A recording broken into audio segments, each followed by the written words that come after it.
Kyle Amor, welcome to the podcast, my friend. Great to have you on. Look, the last time that you and Wilco were together, Kyle, you swore on live TV. The man asking the questions was John Wilkin. I think the quote was, "What about Jack Welsby's chase in the 80th fucking minute?" And then kind of anchorman, sort of Ron Burgundy style, John came in and obviously was told in his ear by the bosses that he had to apologise. And he said, "Sorry about that." The language from the Cumbrian Kyle Amor there. Good memories, John. Yeah, great memories. There's nothing more awkward than when you step out of sport into a bit of broadcasting and then they ask you to interview lads who know you quite intimately. At a point as well when I know exactly what's going maybe through their minds. So they were like, right, we want you to interview the lads after they've won. And in my mind, I'm thinking this could go so wrong you don't even understand. And look, a swear word from Kyle was, actually probably the best result. I was expecting to maybe get picked up, carried away. Even Kyle's from Cumbria, so they still de-keg people up there. I was expecting, I didn't know what was coming, but a swear word was absolutely These appropriate. are all good ideas, Kyle, for next time. No, that's all. Yeah, he's just fueling all that, isn't he? But right, there's times in life where the English language doesn't give you the right words to say. So swear words are there for a reason, right? So Kyle saying "fuck" right at that point was exactly the right time to say it, wasn't it? I think so, mate. But what they expect, though, it's obviously, especially the way that game finished, to put a microphone in front of someone minutes after it, you're not really. You're just buzzing, and like you say, when you know you as well, it doesn't feel like you're being interviewed. It feels like you're just having a crack with you again. So, yeah.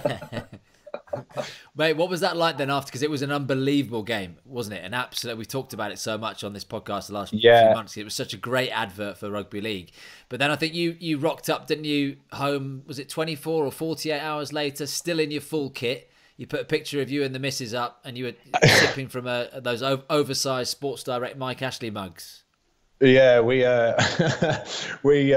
all just ended up staying in our kit after the game, got on the bus, went back to the stadium, and to be honest, I don't even remember that picture being took or even writing anything about it. I was absolutely, I think James Roby ended up coming back to my house, and we had a few drinks in here, and then obviously my missus and kids got up, and it's probably not great, is it, for your kids to see Dad absolutely steaming, just still carrying on like that, but.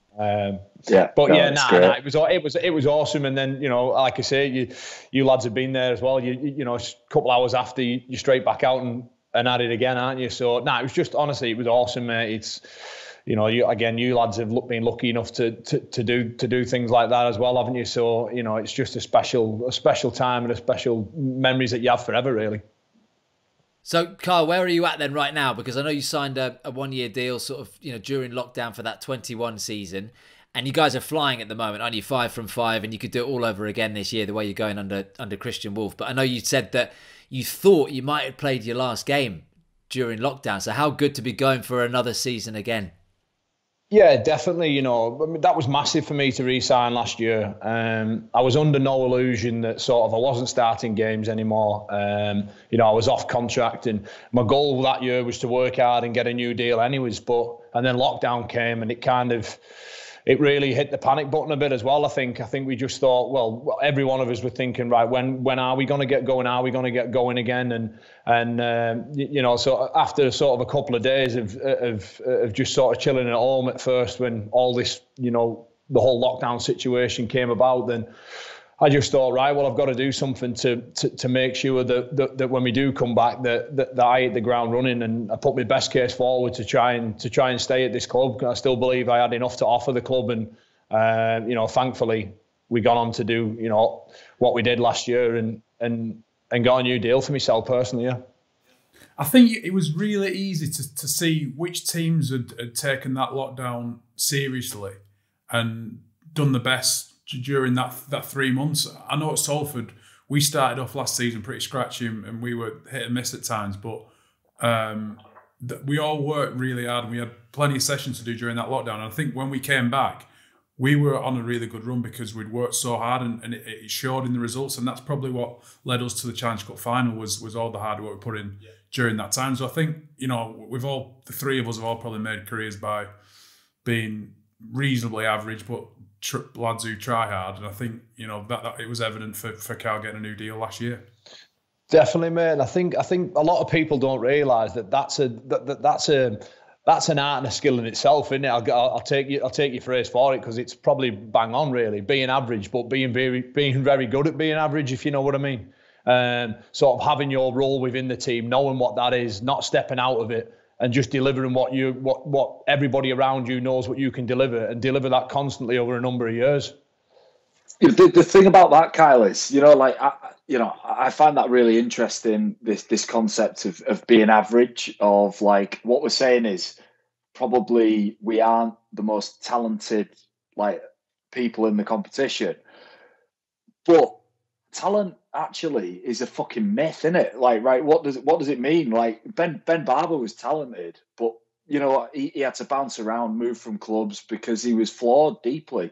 Talent never ever gets trumped by hard work. And if you work hard, and if you apply yourself and work hard, that's the only way to become really good at something. And that's one of the things I noticed about you, Kyle, is whenever you got in your own head, like you're one of those players that when I played with, I knew you get in your own head. I actually found that was productive time for you. When there's jeopardy, Kyle, contracts on the line, you need to do something. What you do is you go at it, don't you? You work hard then. Yeah, definitely. I think that's a fair comment. I think probably, looking back, I can say all this now towards the end of my career, that perhaps when I've been the most comfortable has been the most dangerous time for me, really. I think the more under pressure, the more the blowtorch is on me, the more I seem to react and I think that probably stems back from being younger, really, and just always feeling that I have to prove people wrong, in terms of playing the game. I think maybe looking back and thinking about it now, we're having this conversation, that when I feel that, no, I'm still got more to give, I'm still here, I can still do this job, and maybe that's the pressure that kind of brings out the best in me. Kyle, I love people's stories, and we've had so many people's stories and different stories on the podcast the last few years, really. You were a really late starter to the professional game, weren't you? I know you didn't play a lot of rugby as a kid. I think you were 16 when you started playing seriously for Hesingham, local team in Cumbria, and then you left an apprentice job, didn't you? An apprenticeship job in a printing factory at 22 to join Whitehaven. I mean, that in rugby league terms, that is old. 22. Yeah, it is. Well, can we talk about? Let's talk about that. Let's not talk about it. Come on, tell us all about it. It's great. No, it's look, it was awesome. Do you know what I mean? But like you say, I came into the game at 16-year-old, and I only really started. I think I played maybe a game the odd few games at under 11s or whatever. I didn't really play much as a kid. My two older brothers played a bit, but. So when I started my job, it was one of my older brothers, his mates, who was I was his apprentice at the time, and he said, "Look, why don't you come down and give it a crack? We've got a second team." So naturally, you go, you train, and you end up on the wing and on a second team and a Friday night on a cold pitch somewhere up in Cumbria, and then from I just loved it. What I loved about it, was the social side of it, the piss up. I was drinking with men, like me and my mates were seen as part of being in this men's club. Do you know what I mean? And it might sound a bit cheesy, but that was what really captured it for me. And I loved it. I'd play a second team on a Friday and then first team on a Saturday, and it was awesome. You had all these lads who were buzzing off youthful stories, and you'd be buzzing off all their older stories. And no, it was awesome, mate. It was such a great time. And, sometimes I think back now and, it's times you miss, isn't it? You miss those times as you get older. Playing with Kyle, actually, when he was probably 18, 19, I was at Wigan in the academy. And he came down he didn't train at all with us. He just came down for one trial match against Leeds away. And it was quite funny, actually. He didn't really speak to anybody. He'd had a couple of cigs before the game, and we were all like dead professional, having like isotonic drinks, doing press-ups, and he was out the back having a fag. And then after the game, he just walked around naked for about 10 minutes with this massive ginger bush. And then he left, and then no one ever saw him again. And he was like, who was that guy? Who was that guy with the big bush and smoking all the time? Anyway, a few years later, it turned out to be Kyle. Yeah. No, actually, I had a trial. I actually played 4 games Flash. So obviously 3 of them I didn't do that well for you, did I? So I didn't remember one. But, oh, did you? Right. Well, no, I had 4 of them, and what would happen was I'd get that was off the back of a barler tour. A guy called John Fieldhouse recommended me to Wigan, and I used to have to get the train from Whitehaven to Carlisle to Wigan, and then Phil Vevers would come and pick me up in his car and I'd stay at Sean Wayne's house. And I always remember, one night. We stayed the day before the game. We stayed over, and Sam Tompkins and Andy Thornley, I think it was, Ian Thornley's brother. They took me out, and they were in the bookies, and like Flash said, back then I was just like a lad from Whitehaven, you know what I mean? So I was sat outside the bookies having a smoke, really, and then anyways, Sean Wayne called me later on that night and said, "Do you smoke, Kyle?" I said, "Well," and he said, "How many do you smoke a day?" I said 3, like as if I was ever going to believe I smoked 3. Who smoked 3 cigs a day? You know what I mean?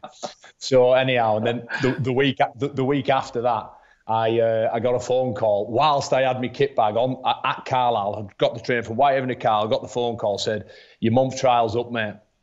Thanks for coming, but it's no thanks sort of thing." So I had to get the train back from Carlisle back to Whitehaven, just go and tell all my mates that it was all off. So yeah. You were a centre back then, weren't you?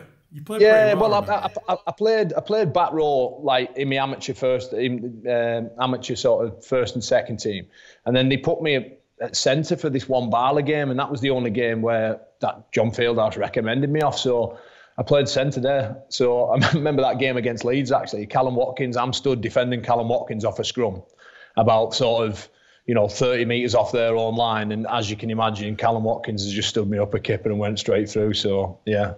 That's I didn't help myself anyhow. Look, I know we laughed at the printing factory stuff, but I love all that, and I love the stories of where you've had to come from and the sacrifices you've had to make, Kyle, because I imagine there's been plenty over the years. You then joined Whitehaven. You were, I think, Young Player of the Year in that one season that you played for Whitehaven in the Championship for your hometown club, 2009. You went to Leeds, and you've kind of, we had Paul McShane on a couple of weeks ago. Similar sort of story. Went to Leeds, didn't get a look in. You then got loaned out. You went back to Whitehaven. You went to Wakefield, joined Wakefield permanently. You've been around the houses until you got that big move to Saints, where it's all come good.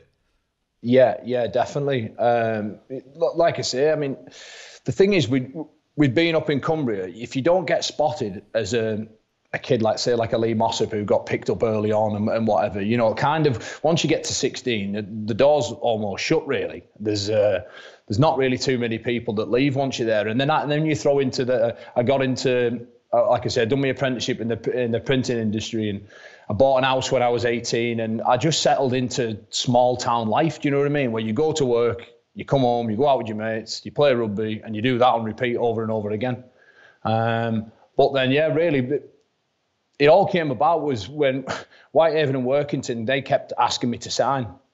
And my wife, she fell pregnant with our daughter. And Whitehaven kept saying to me, well, if you sign, we'll give you £350 a month, and then you're winning and losing money.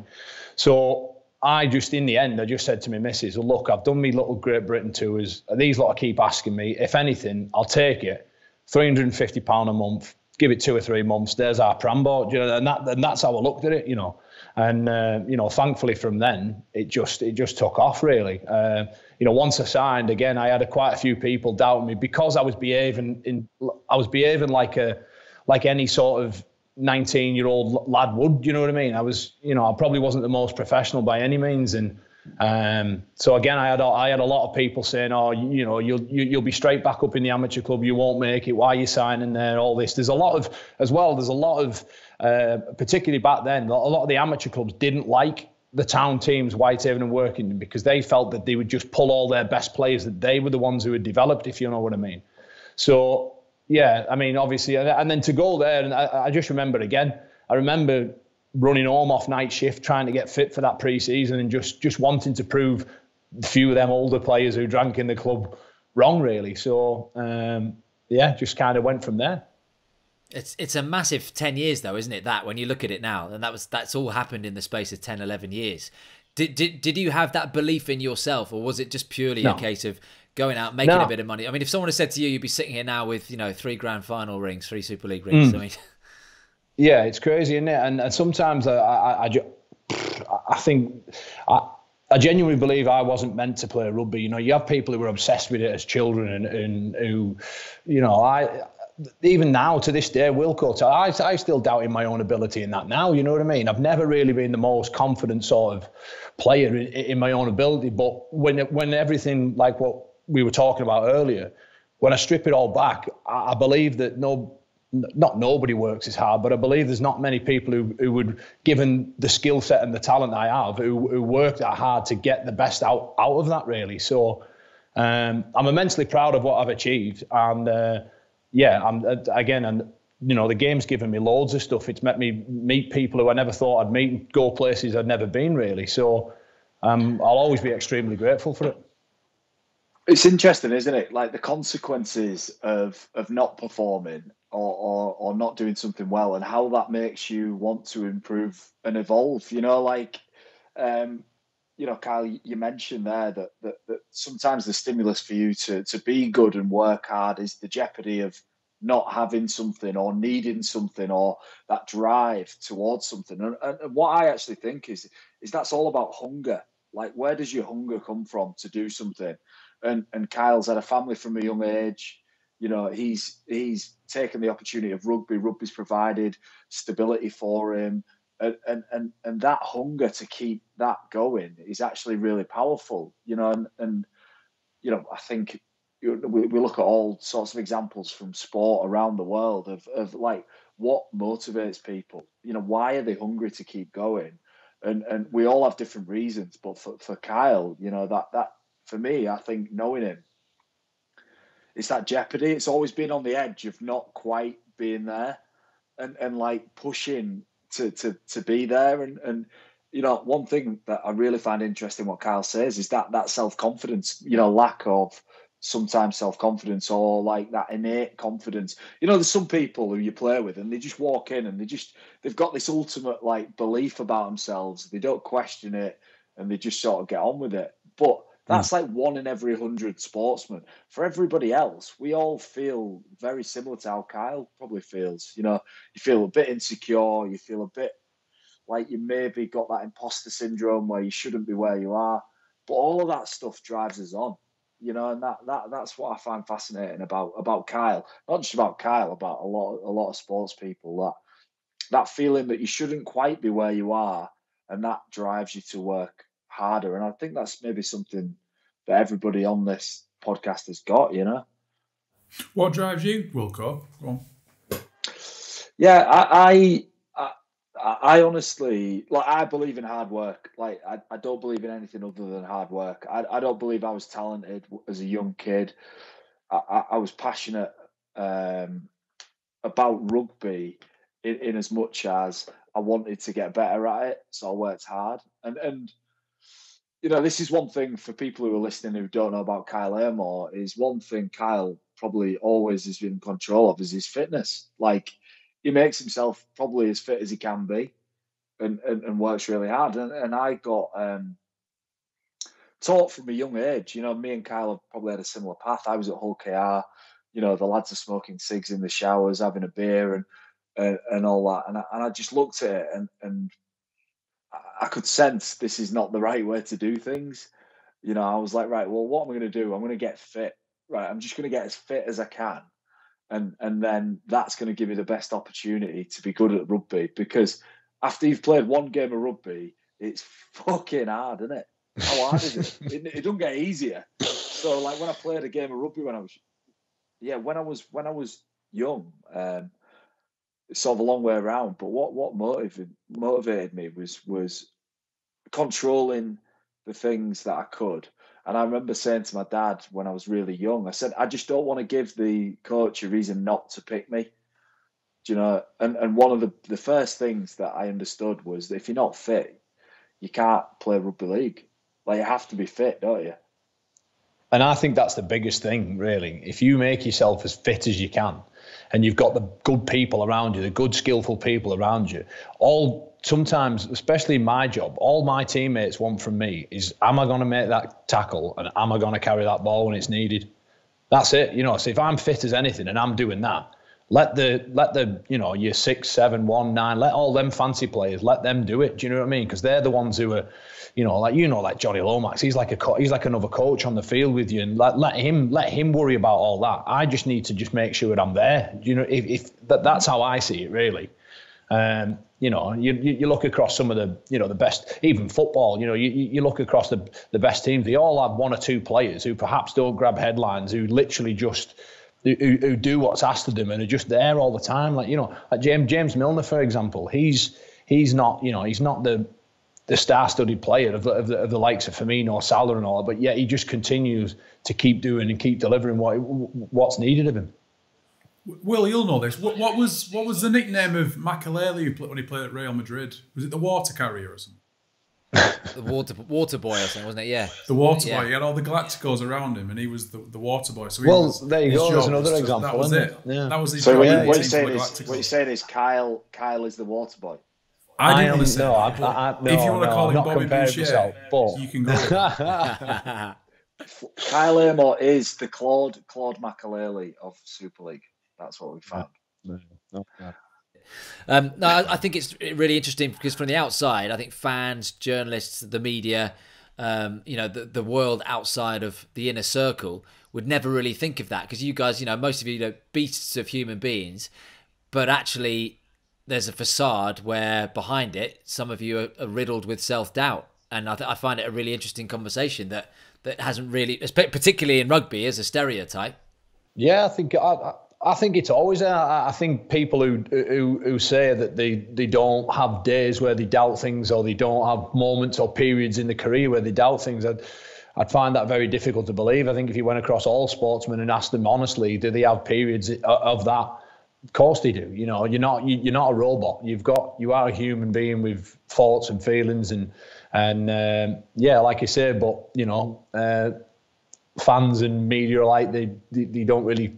That's not what they're interested in either. They're just interested about what the product is at the end of the day, and are you good enough to get them 2 points every week? So, and to be honest, why should they be worried about anything else, really? No, I think as well with self-doubt, it's one of those, I think really sort of interesting things that people pretend so much that they don't have it. Like they spend so much time and energy like covering up the fact that the most confident people in sport are usually the most vulnerable. And I'll give you an example of this. Jamie Foster used to play at St Helens. Outwardly, the most confident guy you would ever see, flamboyant almost in his approach to his job. But deep down was like an inherent vulnerability and like imposter syndrome. So whenever I see like outrageously confident players, and I've seen countless young players come in who are over the top confident, for me, when I was more experienced, that was always a red flag. And I'll use Jack Welsby at St Helens. If I could paint a picture of how some young player should come in and conduct himself, it would be how Jack Welsby did on his debut. He came in, he sat, he didn't say anything, he didn't have fuss, he didn't interrupt anybody's preparation, sat there quietly, went out, played like a legend, came in, didn't speak about it.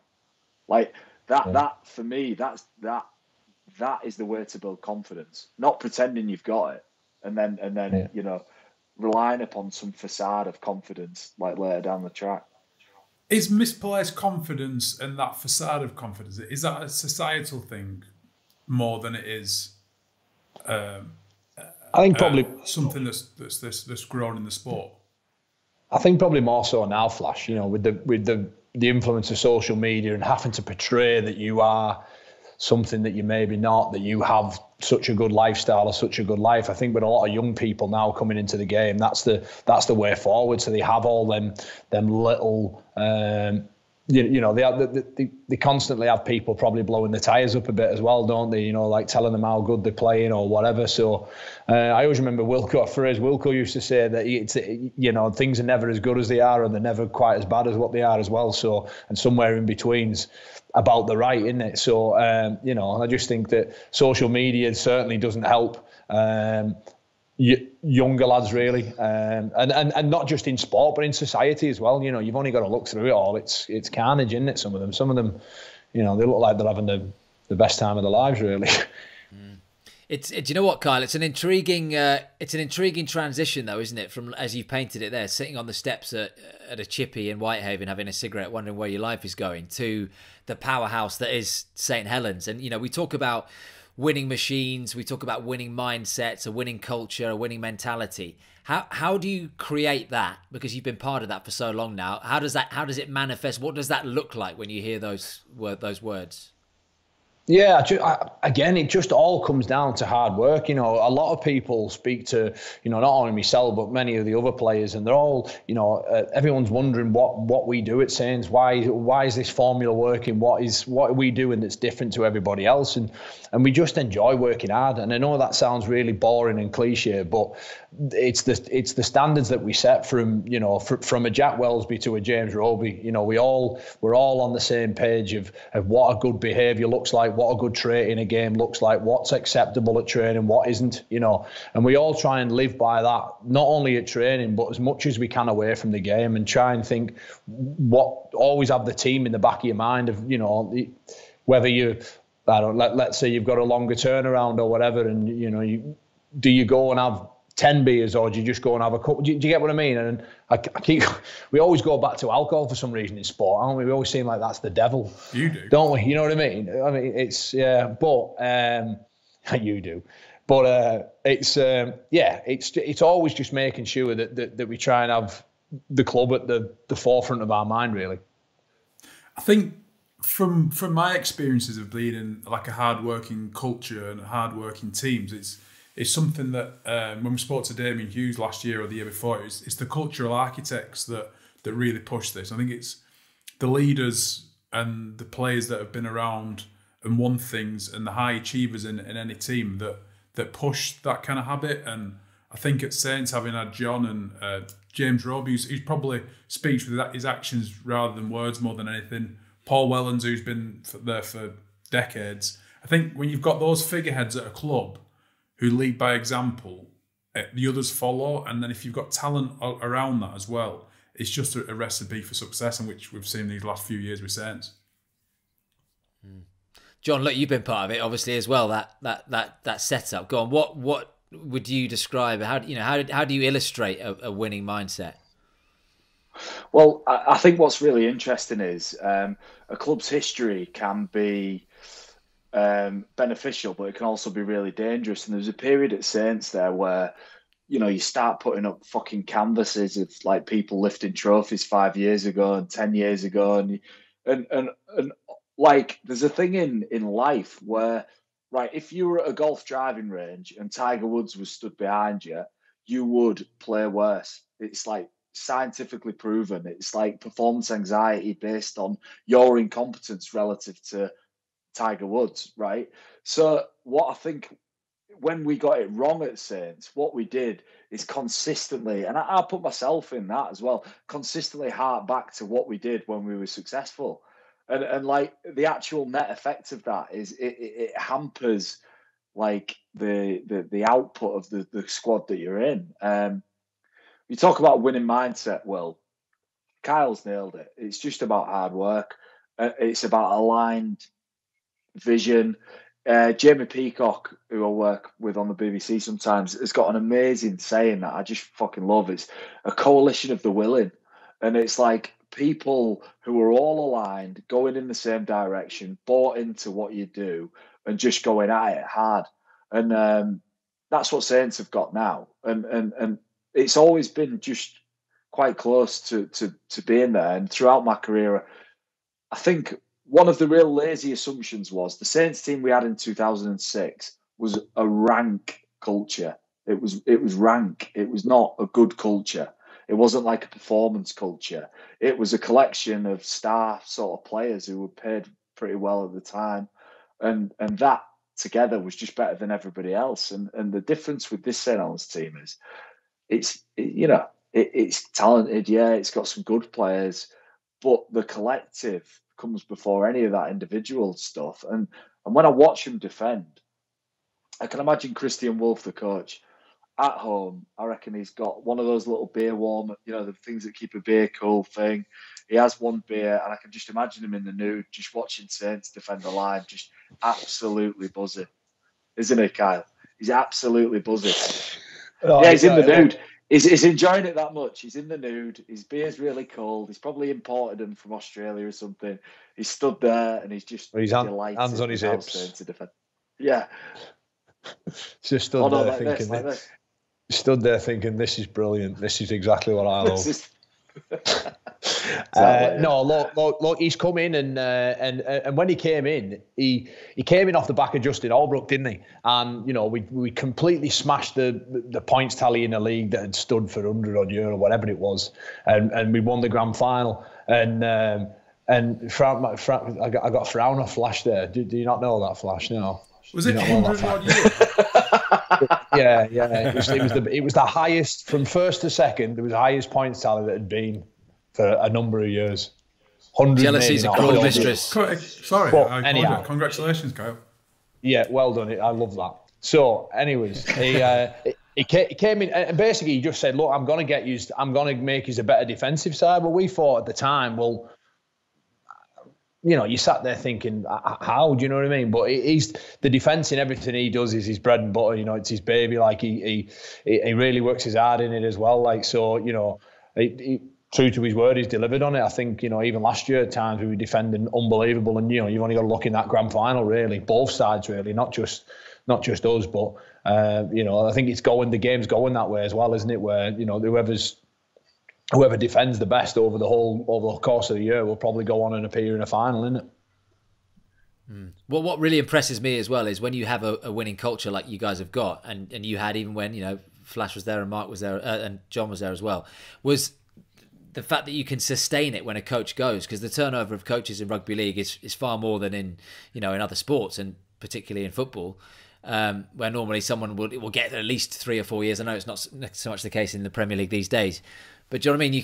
It's kind of unchanged that you just carry on cruising, and you have done under Christian Wolf.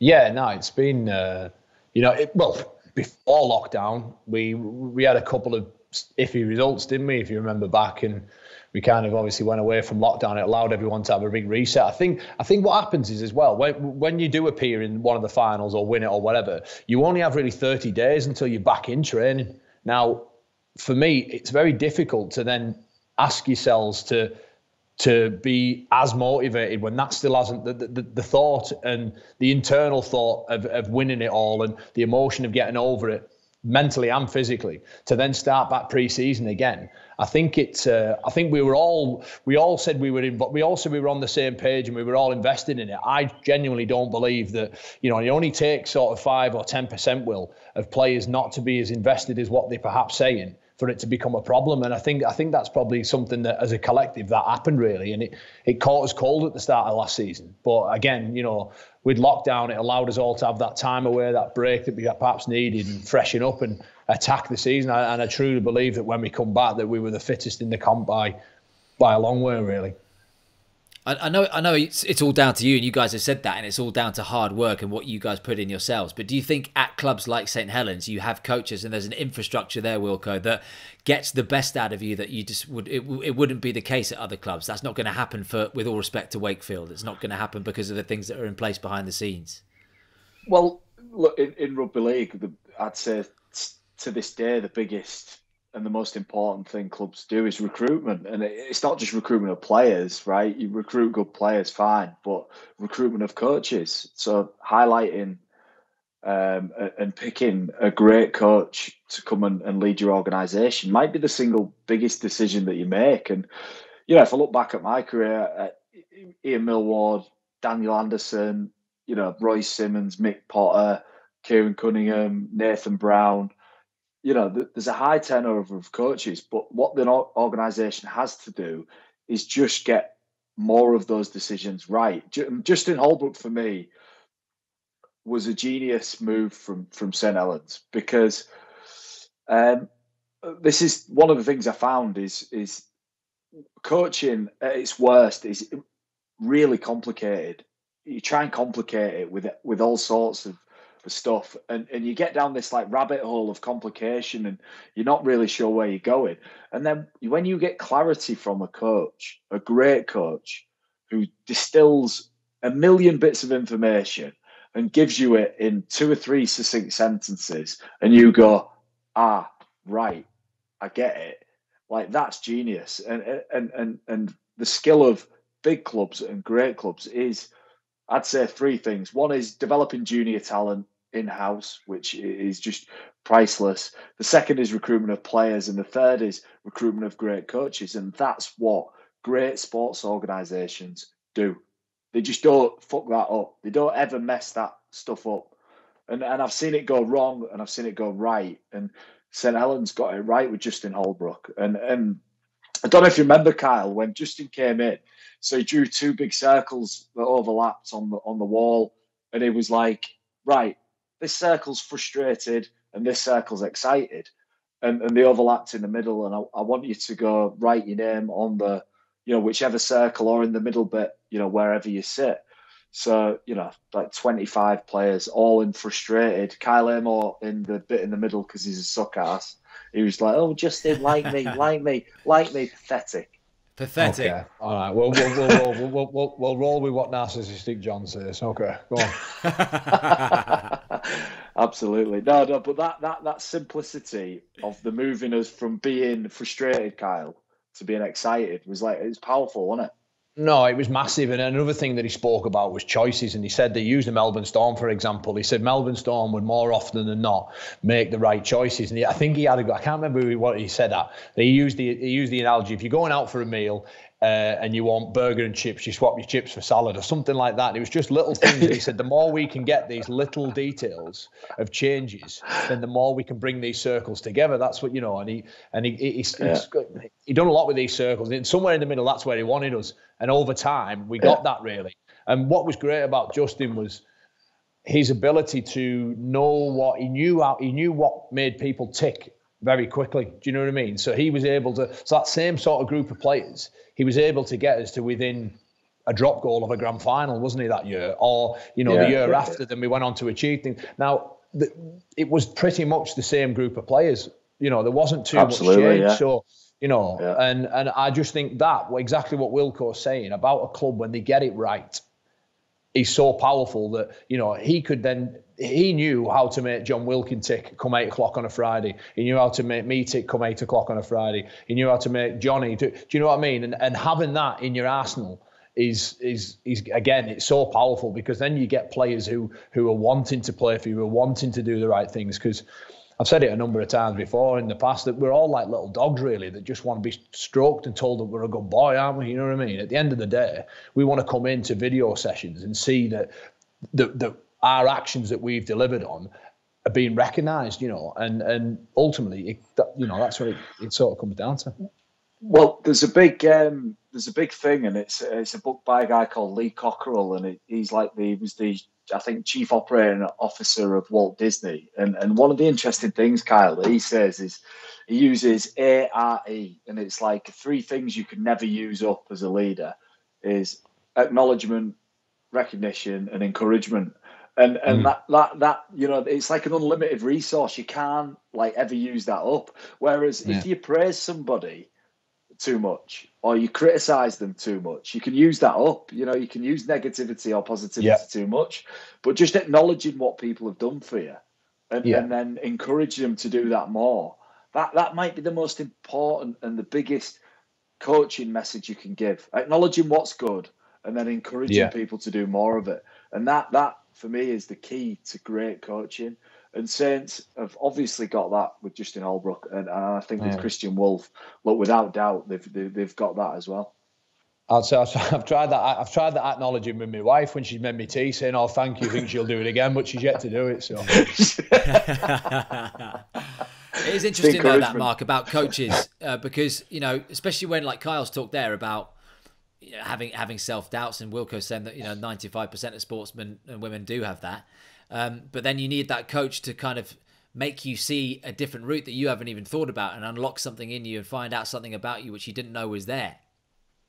Yeah, well, we spoke with Paul McShane 2 weeks ago, and he mentioned his relationship with Darryl Powell, who's, I think he's been probably over the last 5 or 6 years the best coach in Super League. He was saying how when Paul McShane had a great year a couple of years ago, he was saying he can do more, and he actually thought there wasn't much more left in him, and that's what led him to win the Man of Steel last year, because he'd managed to squeeze that bit more out of him, and because he knew that would motivate him as well to take him to the next level. And yeah, I think great coaches probably know the players that they're involved with every day, but know them better than themselves, and know what made them take and what to get the best out of them. I obviously haven't worked with Justin Holbrook. You probably had stuff squeezed out of you, didn't you? You know, you had extra juice squeezed out of you at Salford.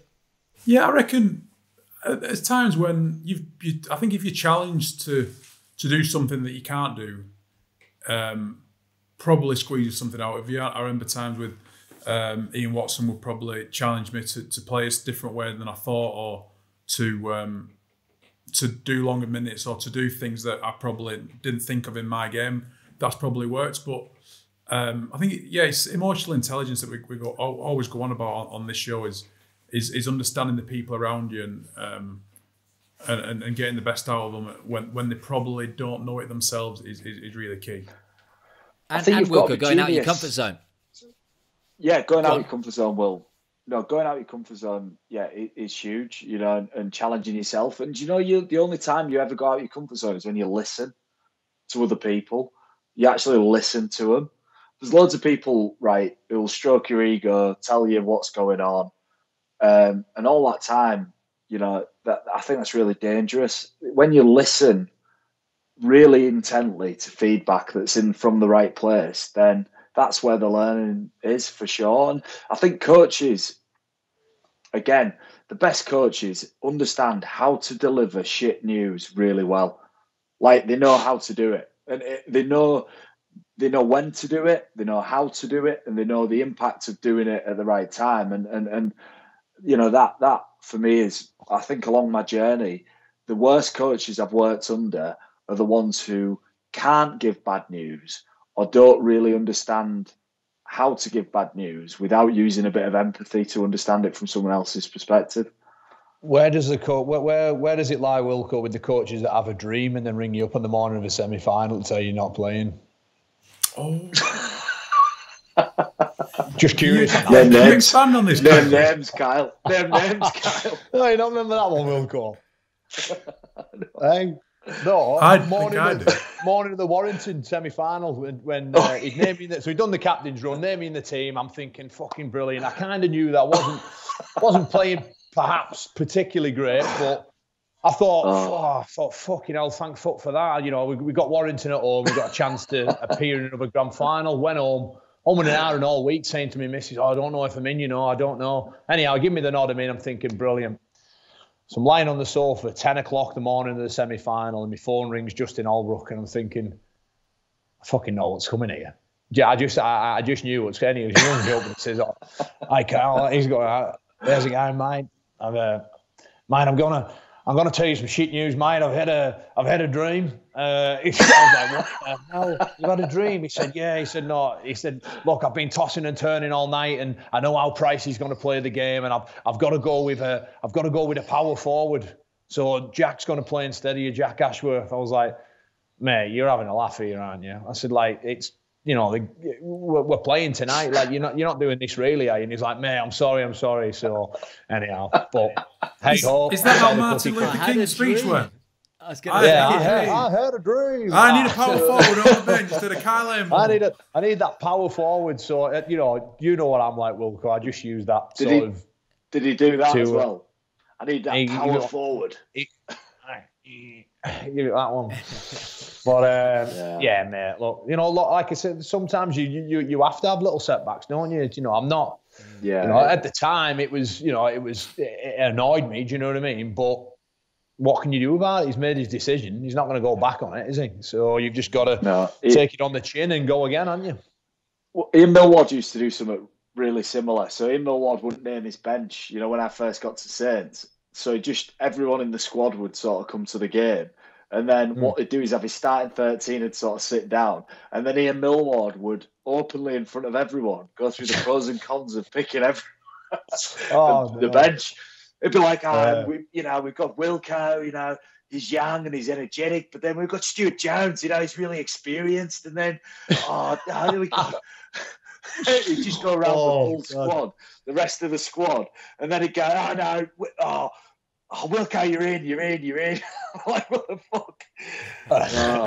Do you know what, though? I don't think... Some of the coaches, though, mate, they give you the best stories for whenever you meet up with your old teammates, whoever, don't they, Wilco? They give you, give you the best moments to sit, because it's so funny. It's one of them, like, you're not allowed to laugh at the time, but as soon as you walk out the video room, you just get, everyone's into each other. It's funny, man. It's class. Funny. Look, Kyle, I want to talk to you about Cumbria, because I know you're a proud Cumbrian, as we said at the top of the show. And I think I remember you saying a few years ago that every time you play and you put on a kit, whether you're playing for Saints, whether you're playing for Leeds back in the day, whatever, you were always playing for Cumbria. You're playing for where you come from. Because you think a lot of the Cumbrian rugby league players have sort of been forgotten behind Yorkshire and Lancashire and this obsession with Yorkshire and Lancashire when it comes to rugby. You played for Cumbria, didn't you, against England in 2010 in that 18-all draw. I know this is an interesting debate because Wilco doesn't, I know he disagrees with you, but do you ever think we will have a Super League team in Cumbria? I know there was some chat that Marwan Kukash was going to get involved in it in a franchise. I know Sean Lunt has talked about it before, because there's a load of Cumbrians, as well as you, that have played top-level Super League. Adi Gardner, Brad Singleton. Is that going to happen where you could have Whitehaven and Workington as feeder clubs, or is it just gone too far where it's not going to kick on now? Look, I just think like anything, there has to be a significant investment first of all, doesn't there really? But my take on it is I genuinely believe that if it had that, it would be a success. I believe that, we tried so many times with London. I believe if Cumbria would have had the same time, investment that perhaps London had, there'd be a lot more Cumbrians playing top flight Super League rugby than there would be in Londoners playing top flight. You know what I mean? I think you go up there, they absolutely love the game. Everybody loves there is football, but there's no real team other than Carlisle United, which is an hour away, 40 mile away.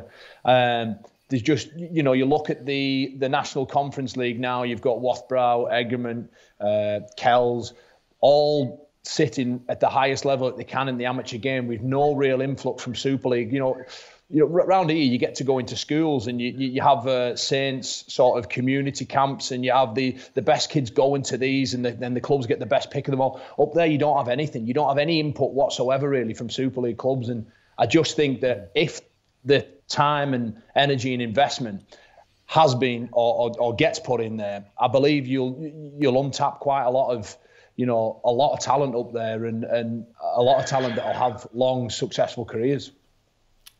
Yeah, I think in terms of Cumbria, I know at the top there, Will, you said that I disagree with Kyle. There's a couple of things I completely agree with Kyle on, is that Cumbria is an unbelievable resource for talented rugby players. The development of young rugby athletes up there, I think is great. And this is just maybe anecdotal evidence, but there's a grit to people who come from Cumbria. The athletes who I've worked with and the players who I've worked with who come from Cumbria have got this. We've touched on it a little bit with Kyle. They've got this deep held grit that is just like persistent, resilient, and look, that could be due to maybe the sparsity of the population up there, the harshness of conditions, or whatever it is. But you find gritty individuals come out of that area. My issue with Cumbria is based on one thing only. It's nothing to do with the history and the beautiful history that the game's got up there. There's just not enough people. They're too sparsely populated. It's like, right, we're going to drive an hour down here to play rugby in a village over there, and then it's 2 hours up to Whitehaven, And then it's like, right, where are you going to put a Cumbrian team just in Windermere? You know what I mean? No, it's like, no, that for me is my only thing about Cumbria. Well, Kyle, I guess the question, like from the finance side of it, you know, if rugby league can't attract sort of local investors within the grassroots foundation that already there in Cumbria, then how does it go about trying to grow that in other areas? You know, it's going to take a franchise, isn't it, for it to happen, a forced franchise? Yeah, I do believe the way forward. I think with the Championship, Whitehaven and Workington, you know, consistently jump up and down from Championship to League One, and I think, you know, just purely from a business sense, they cannot be making any significant money to keep that going for I mean, without knowing the finance, it might be a bit bad of me talking about this, but they can't surely keep going like that and expect to. I mean, for me, they're just surviving at the minute. And you know, Wilco, you speak about jumping out your comfort zone. Well, for me, I think it comes a time where you have to go, right, what is best for the game up in here? Right. Well, for me, it's Whitehaven and Workington to merge together. Barrow is Barrow. It's you know, it was part of Lancashire for a long time, and it came into Cumbria. And I've no problem with that whatsoever. But geographically, it's an hour away. It's like merging St Helens with Leeds. It's just, do you know what I mean? It's you know, it's probably quicker. It's quicker to get from Barrow to Wigan than it is to get from probably Barrow up to Workington. So for me, it has to be a West Cumbrian franchise where you could perhaps use Barrow as a feeder team for lads that don't make the first team and drop down, play in the Championship, if, you know, for some sort of agreement, I'm not sure. But I always just look at it where you have, say you had 1,000 people coming through your gate at Whitehaven every week, and there's, you know, let's say for argument's sake, there's 10 games. There's 10 games at home. That's that's 10,000 people you're getting through your gate in 1 year. You know, I guarantee you, if you were to bring Wigan, Saints, Leeds up to Whitehaven for a game, you'd get 6,000-7,000. It's proven that when they've took games to Derwent Park, when they've played Scotland against New Zealand, when they've played Scotland against Tonga, they've continually had, you know, crowds of 6,000. So for me, I don't know why you couldn't, if it happened, ground share, where 1 week you'd play a home game at Working, the next home game would be at Whitehaven. I just think for fans as well, if you played them games on a Saturday afternoon, how good would it be as a fan to go and stay up a night in the lakes, watch a game of rugby, have a walk around Keswick or wherever, and then carry on back home? I think it's just got a lot to offer, really. But whether that happens or not, I don't know. Mark, you're mates with the great doctor. You should. How serious was his project, Mr. Kukash, Dr. Kukash? I think he's had a project in Liverpool since then, so I'm struggling to keep up with the doctor at the minute. Projects. Yeah, I think there's merits to it. However, I think the way Super League is being positioned and being thrusted forward, I think that more thinking of commercially viable teams that kind of have a reach and a name that might be London, might be Leeds, it might be a name with a commercial aspect to it, rather than just support your Toronto, apart from Toronto, rather than support junior participation, all the kind of stuff that Whitehaven, Workington, all the Cumbrian towns kind of possess. I don't think it'll go down that way, but I think the doctor could maybe come and save the day. I don't know how long he'd last, but I think probably needs Kyle and Lee Moss and a few of the lads to help it hold his hand. Well, is this self-serving, Kyle? Are you pushing the Cumbrian franchise? Mate, no, not at all. Look, it absolutely is. Yeah. Go on. What you are? No, man, look, at the end of the day, when I finish with rugby, I'll happily close the door on that chapter in my life and be very thankful for it. I don't think that, I don't think I'm going to be one of them that sort of stays around and trying to do anything out of it, really. But I just think, through my own story of experience, what I've had to experience, moving a young family away from home and all that sort of thing, that look, if you'd have asked me as a 21-year-old lad, if I had a chance to sign for Cumbria, a Cumbrian Super League side, or travel down to other parts of the country to make a living, then with my wife being from up there, it'd have been a no-brainer. I'd have been so proud just to rip into that Cumbria thing, and then perhaps later on in my career, if an opportunity like a St Helens come up, then I'd make an assumption based on that really. But I think loads of kids up there, if they had the opportunity to play and represent Cumbria and play the game that they're all crazy about up there, then it'd be a no-brainer, mate. This is part of the problem, though, isn't it? The history of the game holds us back because each club has got its own history. Each club believes its own history is as valuable as like other clubs. So, you know more than most. The talk of for people who don't understand, Kyle, the talk of Whitehaven merging with Workington. What does that mean? But who are you upsetting nowadays though? You're upsetting the 500, 600 faithful that go like. Do you know what I mean? Like you talk about you probably had that same. Look, you've only got to go with your car and drive up there, and I guarantee you'll see someone walking around with a Wigan shirt on. They all wear the Super League shirts. Do you know what I mean? So, people even drive from there to come and watch games down here, come and watch Wigan's. So they just want to see top flight rugby like anywhere, don't they? Really. So I just even when Saints left Knowsley Road, there probably would have been people fuming about that. You've just got to you've got to adapt or die, haven't you? If you're not willing to change anything, then who knows what'll happen to those clubs? I don't know. I don't know enough about the financial situation of those two clubs. However, I can make an educated guess and say it's not going to be brilliant. Yeah. Look, Kyle. I mean, you said that your dream really is to get another year after this one for Saints, and then you'd be happy to sort of go out there. Is the plan to cap off this year playing for Ireland at the World Cup? Oh yeah, I mean that's something I'd love to. I'd love to stay in. First of all, I'd love to stay at Saints and get that done, and hopefully I can do that. And then the World Cup on top of it would be unbelievable. I had such a good time in Australia with our Irish lads that it was it was brilliant. Like it was a proper good tour. Like and I think we represented the jersey well. I thought a lot of people enjoyed watching our games really. So yeah, it's only in rugby league where you can win 2 games and go out the group stages. In another group, you draw 1 and lose 2 and go through. So hey ho. Yeah. Well, look, because you made your debut, didn't you? In 2011, you made your debut for Ireland. But what were those memories like at the 2017 World Cup? Oh, mate, it was just awesome, you know what I mean? Like, we joked at the time and said it was like just, we kept saying, I think it was Anthony Mawali, we kept saying it's his stag do. He wasn't even with a girlfriend or got married or anything.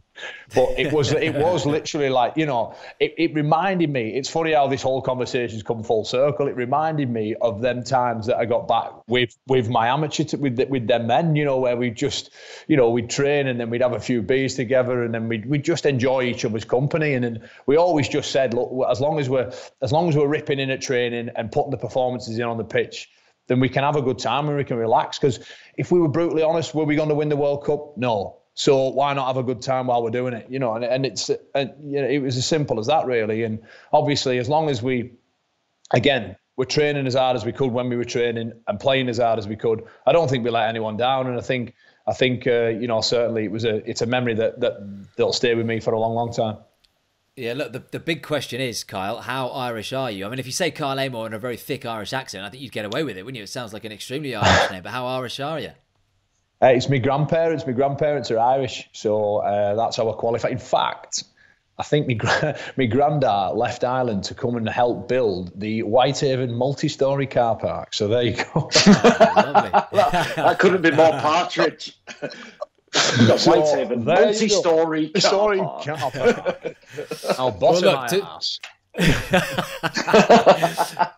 To finish off, Kyle, this week, and we did this with Michael Lawrence, and Michael just about got himself to the World Cup, didn't he, Mark, playing for Jamaica, because he had a quiz and he had to get a certain amount right. So we've got a little quiz for you, 8 questions. Yeah.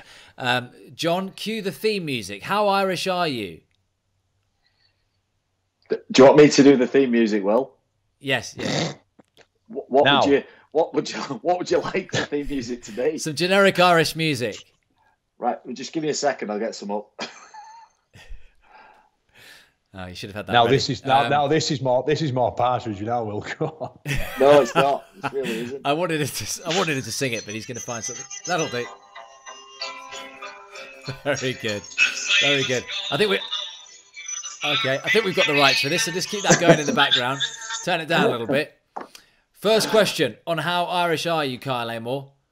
The currency in Ireland. Nice easy one to get you started. The currency in Ireland is euros. He's got 1 out of 1. Mark, can you keep the scores for me, please? Yeah. He needs 5 to get to the World Cup. He's got 8 questions. He's got 7 left. He's got 1 right. Number 2. This should be a nice, easy one for an Irishman like you, Kyle, as well. The Irish flag has 3 colours. From left to right, give me those colours. Green, white, orange. He's got 2 out of 2. He's heading to the World Cup so far. So far, we should say. There's still quite a few questions to come. Yeah. He's got his socks on. Number 3. What are the main ingredients of the Irish dish coddle? I need 2 ingredients from the dish. Potato. Coddle. Obviously. That's 1. I need 1 more. Please don't say Guinness. No. I'll go beef.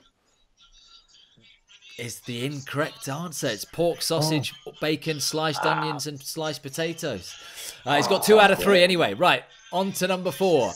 Who wrote the famous Irish ballad, Fields of Athenry? The Pogues.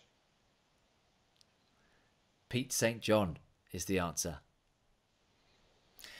He's got 2 out of 4. He's got 2 out of 4. Mark's brought his baby George along for the quiz, and he's crying straight away. He saw Kyle's face, and he's crying. On to number 5. Which Michael brought Irish dancing to a global audience? Which Michael brought Irish dancing to a worldwide audience, Kyle? Lord of the Dance. I have no idea. Michael Dobson. Michael Flatley. Come on, Kyle. Michael Flatley. You can still get to the World Cup if you get these 3 give me an easy one. These are hard. Okay. Number 6. How many leaves does a shamrock have? 3. He's right. He's right, and he's got 2 left. He needs 2 right answers to go to the World Cup. Come on. To the nearest million, what is the population of Ireland?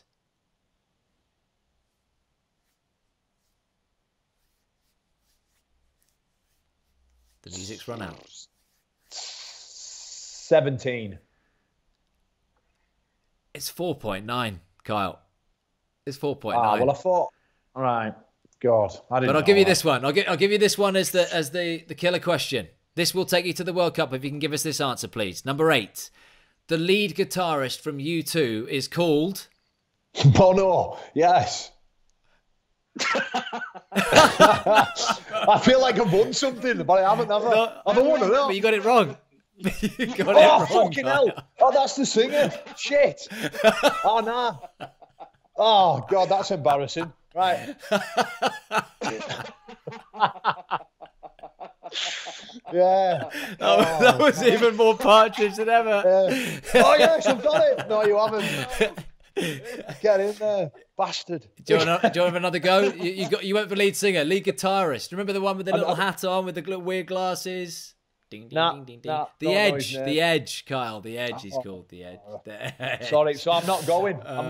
You're not going to the World Cup, unfortunately. He's not going to the World Cup. Tyrone McCarthy's going to the World Cup, but you are not. Well, I know he's going. Christ. Don't talk about him. He took Mark's job at Salford. Bloody hell, we know he's going. He's told everyone every day. He's on the road. Oh my. I was going to message him saying, do you know if you've been selected? Because we all don't. How does he know? He's pretty confident there, isn't he? Yeah, anyhow, whatever. Well done, Tyrone. Is he one of those players in that 0.0001%, Wilco, that has the Yeah, maybe he is. Maybe he is. Yeah. No, he just got 8 out of 8 right in his quiz. Yeah. That's all it takes. That's how Michael Lawrence got there for Jamaica. Look, Kyle, really enjoyed that, mate. Thank you so much for reminiscing and going back through the olden days. It's been a great journey, really, isn't it? And it's amazing that it's come sort of full circle, and here you are smashing it, and you're 5 out of 5 as we're recording this one and heading towards another League Leaders Shield. So all the best for the season, mate. All the best for the World Cup, if you get there after that quiz.